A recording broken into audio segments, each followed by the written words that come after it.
The Israeli Prime Minister Netanyahu has landed at Joint Base Andrews in Maryland.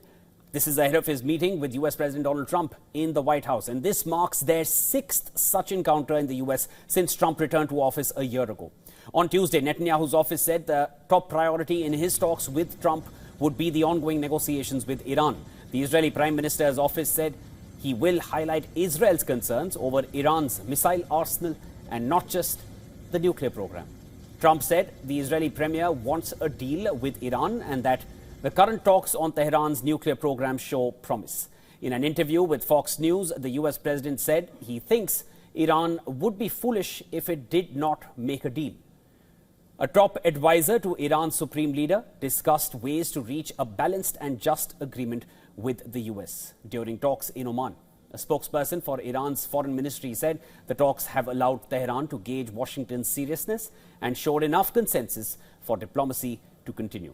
Amid diplomatic efforts, a Wall Street Journal report suggests the Trump administration officials have discussed whether to seize additional tankers involved in transporting Iranian oil. It claimed that they have held off for now, concerned about Tehran's near certain retaliation and the impact on global oil markets. The US has seized several ships that have carried Iranian oil as part of its 2-month-old blockade of sanctioned tankers serving Venezuela.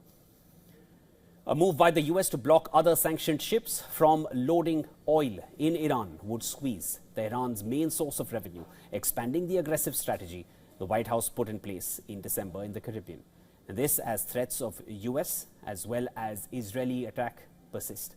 High-resolution satellite imagery taken on Tuesday show the extent to which Iran has covered the tunnel entrances at the Isfahan nuclear complex with soil.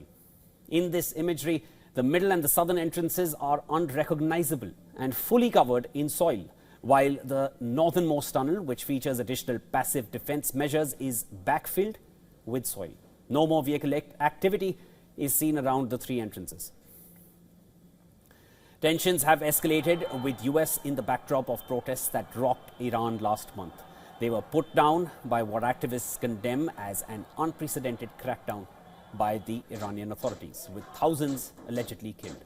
On the eve of the annual commemorations of the 1979 Islamic Revolution, residents of Tehran chanted slogans against the Islamic Republic and Supreme Leader Ayatollah Ali Khamenei.